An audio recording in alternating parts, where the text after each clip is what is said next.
Kalau memotong ayam, dilepaskan ayam setelah dipotong kan, kalau bahasa kami kan menggelepar itu. Dekat parit, waktu dia gelepar itu masuk ke parit. Ya, maka ayam itu hukumnya dipertanyakan. Apakah ayam itu mati karena disembelih atau karena mati megap?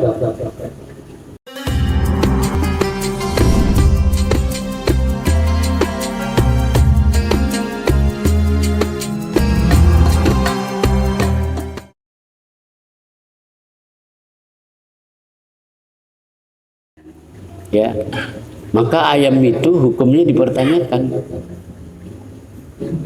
Apakah ayam itu mati karena disembelih atau karena mati megap? Mati di air dia. Nah, saya tidak mengkritik pemotong ayam yang jual ayam. Tapi sekian banyak ayam yang dipotong itu saya lihat kadang belum mati dia tempat penyembelihan, langsung dimasukkan ke air panas. Ya kan? Nah, ini tidak kita teliti. Ada label halal, ada labelnya yang ada, petugasnya nggak ada. Nah, seperti itu. Bagaimana kita hukum memakan ayam itu? Nah, ini kan subhat, ini nggak jelas. Jadi ternyata makanan yang tidak jelas itu mampu dan bisa menghijab ya, untuk kita masuk di kedalaman diri ini. Itulah kadang terjadi ketika kita zikir, gelisah. Logikanya kan ketika berzikir kan saya bikin perumpamaan, kalau bisa kan waktu kita berzikir itu yang namanya pulang kampung pasti bahagia. Yang namanya ikan hias ketika dia dimasukkan ke akuarium dia pasti senang, tenang. Kita kok berzikir ingat Allah nggak betah ya. Nah, boleh jadi karena ada penyakit ini gitu ya. Iya kan? Maka apa namanya, ya sifat wara itu harus kita miliki. Ya cuma tidak usah pola terlalu jauh. Kadang ini ya apa namanya dapat tantangan besar. Oh, kalau begitu paksalah buat garam buat sendiri, bumbu buat sendiri. Akhirnya jadi membuat negara. Tidak usah sampai begitu. Kenapa makanan yang kita makan hari ini kan kita nggak tahu gitu, iya kan?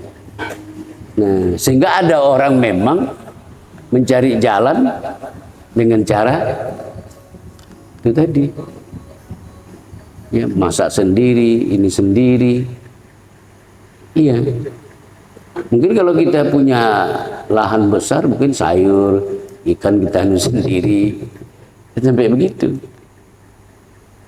Nah, jadi tidak mudah maksud saya kita untuk masuk di kedalaman diri itu kendati kita sudah tahu qalbul mu'minina baitullah. Kalau sikap ini nggak ada di hati itu. Yang kemudian adalah sabar. Ya. Nah, ini artinya apa? Kita kadang memang tidak siap menerima realita. Kadang-kadang kalau berdasarkan kaji hasilnya bagus, nah inilah karena Allah. Tapi ketika didatangkan Allah penyakit, cobaan, dia nggak bisa melihat penyakit itu pun dari Allah. Iya kan? Padahal kaji sudah sampai man nazara ila syai'. Ya, barang siapa memandang sesuatu tak dipandangnya Allah, maka pandangannya batil. Ya kan? Sabar. Tapi mengucapkan kata sabar itu dengan prakteknya nggak mudah. Kadang-kadang hal yang kecil saja di rumah, nyonya udah capek, belanja, beli kepala kakap, beli gulenya. Berusaha dia dengan semaksimal mungkin agar masakan itu enak. Tapi tak bagaimana keasinan atau kurang garam. Ya kadang-kadang itu tadi pun kita tak bisa menerapkan kaji. Ya, penerapan ini dari hal yang kecil dulu. Ya maka Rasulullah sebagai uswah, sebagai contoh, masya Allah, dia dilempar, diludah, dicaci maki, dijadikan barang undian. Tidak ada satu data yang menerangkan Rasulullah membalas, nggak ada, nggak ada. Ya, salah satu contoh ketika Rasulullah ke negeri Taif, diusir, dilempari sampai berdarah keningnya, ya, kakinya juga, bersembunyi ke Gua Sur. Ya. Atau ketika Rasulullah di Mekah, Suraqah itu yang ingin menangkap Rasulullah karena hadiah 300 ekor unta itu, ya, sampai dihunus dia dengan pedang. Suraqah berkata, ya Muhammad, siapa yang bisa menolongmu? Suraqah bin Malik mengatakan, hanya Allah. Dengan kalimat Allah itu jatuh pedangnya. Kalau aku jadi Rasul, pedang yang jatuh itu kuambil, babat itu Suraqah. Tapi Rasulullah tidak lakukan. Mulia sekali akhlak Rasulullah itu. Nah kita selamanya ini ketika berbicara itu sering kita batasi sendiri.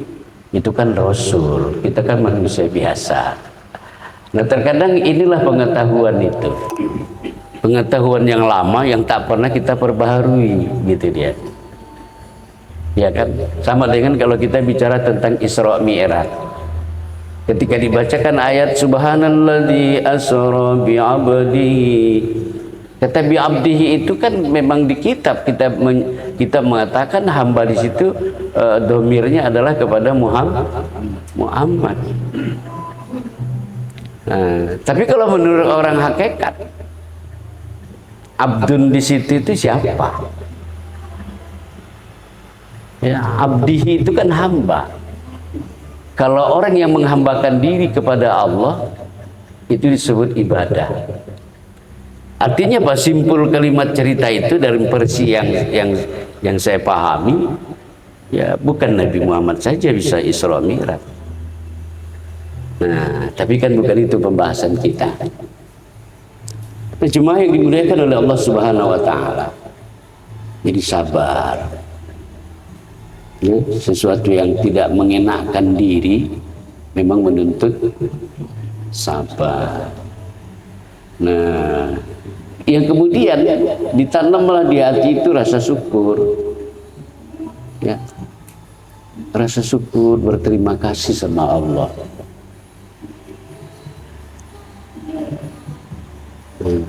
Ini kadang-kadang itu kalau banyak syukur, kalau sedikit enggak. Iya. Jadi kata Nabi, barang siapa yang sedikit tak bersyukur, yang banyak pun pasti dia nggak bersyukur. Nah yang kemudian tanamlah di hati itu ya sifat tawakal. Ya, ini yang harus kita kedepankan untuk menutupi penyakit-penyakit hati. Tawakal itu apa? Tak ada kita yang ada Allah. Itu kalau dalam pandangan hakikat. Ya kan, bukan tawakal itu berserah diri, terus kita bilang ya berserah diri, tapi kan wajib usaha gitu. Itu versi syariat. Hakikat itu dia tidak ada merasa dirinya ada lagi. Berserah diri total kepada Allah. Itu juga lah makna hamba itu. Jadi hamba itu adalah orang yang sudah total berserah diri. Nah, tak ada dirinya, yang ada hanya Allah. Kemudian sifat apa lagi yang harus dibangun pada diri kita ini? Tawakal dan mahabbah. Ya, mahabbah itu rasa cinta, ada rasa rindu di hatinya kepada Allah dan Rasulnya. Ya, kalau dalam prakteknya, kalau dia nggak masuk di kedalaman dirinya itu, dia nggak enak hidup ini. Ya saya berharap jemaahnya ada yang begitu. Jangankan tentang itu, kalau udah cerita yang nggak ke dalam pun dia nolak. Nah, kalau ada gitu tanda-tanda baik gitu. Iya kan? Seperti itu. Jadi dia harus mahabbah. Kemudian apalagi sifat ridho. Nah, inilah sifat-sifat yang terbaik yang harus kita kedepankan. Saya ulangi lagi, ya, untuk bisa kita masuk di kedalaman diri kita, masuk kita ke rumah Allah itu harus sifat ini yang menonjol pada diri kita. Yang pertama ikhlas, kedua zuhud, ketiga wara, yang keempat sabar, kelima syukur, keenam tawakal, ketujuh mahabbah, kedelapan ridho, ya, dengan apa yang diputuskan oleh Allah Subhanahu wa taala. Iya kan? Ini kalau pakai akal mak berat juga ini, kalau begitu tak sampai-sampai aku sama Allah. Iya kan? Bisa kita menilai begitu. Nah, jadi sebaliknya yang harus kita jauhi ya sifat ujub tadi, ya. Sifat ujub.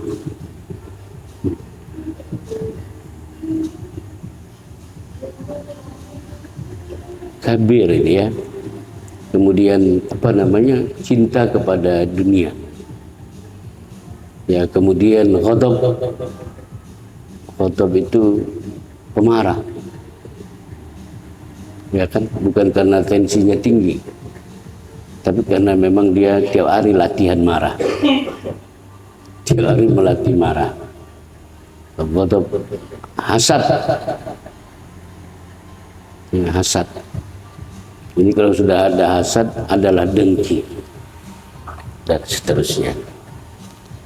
Yaitu bagian terkecil dari penyakit hati. Maka muncul pertanyaan.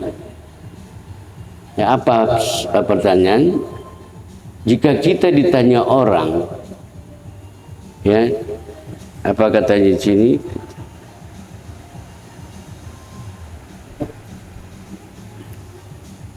Maka ditanya orang akan dikau, ya,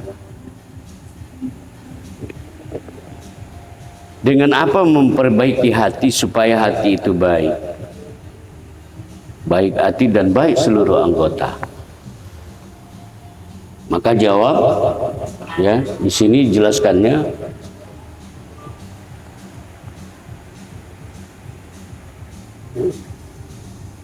bahwa membanyakkan hati dengan mengamalkan ilmu thariqat, yakni ilmu tasawuf. Untuk memperbaiki hati tadi, masuklah kita ke arena berthariqat. Artinya ada guru yang membimbing, ya, dan terus berkomunikasi baik secara zahir maupun dengan batin kepada guru yang dimaksud. Ya, jumpai guru, belajar. Dan kemudian dengan apa lagi? Membanyakkan zikir, zikrullah. Kenapa? Karena tiada jadi baik hati melainkan dengan menjalani ilmu thariqat al-sufi, yakni dengan belajar ilmu thariqat kepada ahlinya. Tentu guru-guru yang mursyid, yang punya silsilah, ya, sampai kepada Rasulullah. Ya, dia ambil talqin zikir pada guru yang mursyid itu. Ya. Dengan itu, dan memperbanyak membaca buku, kitab yang berkaitan dengan apa yang sedang kita jalankan. Maka mohon maaf kalau dulu saya belajar dengan seorang guru, ya, dia memang nggak mengasihi kita lagi membaca buku-buku yang di luar itu. Karena apa? Karena dikhawatirkan nanti dia baca di sini begini, harus memperbanyak zikir, belajar kepada guru yang mursyid, mengambil talqin zikir. Kan begitu? Tiba-tiba dia baca buku sebelah, menyalahkan orang thariqat itu sesat dengan dalil-dalil, akhirnya buyar. Itu yang dikhawatirkan, kan? Nah, Maka akhirnya memang kita memang harus hidup dengan komoditas antar kelompok kita. Nah, jemaah yang dimuliakan oleh Allah Subhanahu wa taala, kalau sudah baik hati itu, ya bisa kita masuk di kedalaman tadi tanpa hambatan, ya maka hati kita itu akan menjadi hati yang menakjubkan atau disebut dengan ajaibul qalb. Hati itu akan mendatangkan keajaiban-keajaiban. Ya, kita bisa di sana istafti qalbaka. Ya, kita bisa berkomunikasi dengan dia. Kalau saya ingin menambahkan sedikit, bagaimana berkomunikasi dengan hati itu? Coba kawan-kawan simak. Ketika kita berwudu, sebelum membasuh muka, bukankah kita mengatakan, ya Allah, jikalau ada yang tak baik di wajahku ini, mungkin di mata, di hidung, di mulutku, kita kan ngomong ke dalam tuh, ya kan, ya Allah, ya, dengan bahasa hati itu juga, ya Allah, kalau ada yang nggak baik. Ketika dialog itu terjadi, ada memunculkan rasa, iya kan? Ya Allah, jikalau tanganku ini ada pernah berbuat yang tak baik, maka aku harap ya Allah, Engkau hilangkan segala yang tak baik di tangan, di kaki, di kuping. Nah, itu artinya kita berdialog dengan hati. Jadi kendati pun Rasulullah menyampaikan kepada kita sebagai bentuk keajaiban hati itu, hati bisa ditanya, dan hati itulah Quran sejati kita. Ya, maka bersungguh-sungguhlah kita untuk membersihkan hati itu. Ya, tidak bisa dengan cara hanya sekedar memahami, tapi tidak dilaksanakan. Jauhi penyakit hati, maka insya Allah datanglah sifat-sifat yang terbaik itu. Ya. Nah, barangkali ini materi diskusi kita malam hari ini. Ya. Ternyata pertama kesimpulannya, kendati Allah sudah menunjukkan alamat dan rumahnya, tapi kenapa kita tidak bisa masuk, ya, tidak mendapatkan apa yang di dalam? Ternyata mungkin karena penyakit hati kita masih ada. Saya katakan tadi, hidayah akan tertunda, akan tidak kita dapatkan. Ya, sama seperti ayam tidak akan masuk ke dalam kandang kalau ada musang di situ. Maka bersihkan hati dengan menghiasi diri ini dengan sifat-sifat terpuji, ya, semacam bersifat ikhlas, ya. Kemudian tadi kita ada di sana sifat zuhud, wara, ya, sabar, tawakal, ya, mahabbah, dan seterusnya. Hiasilah diri dengan itu. Maka insya Allah itulah yang mengantarkan kita untuk masuk di kedalaman diri yang persisnya untuk berliqa, bertemu dengan Allah Subhanahu wa taala. Ya, mudah-mudahan bisa kita pahami lewat diskusi, nanti kita pertajam lagi, ya, untuk masuk di kedalaman memahami ini. Ya, itu banyak, masih banyak paparan syariatnya, termasuk ke hakikatnya. Sekali lagi mohon maaf. Bila taufiq wal hidayah. Wassalamualaikum warahmatullahi wabarakatuh. Nauzubillahi samii'il 'aliim minasyaitonir rajiim. Bismillahirrahmanirrahim. Alhamdulillahirabbil alamin. Hamdan syakirin, hamdan na'imin, hamdan ya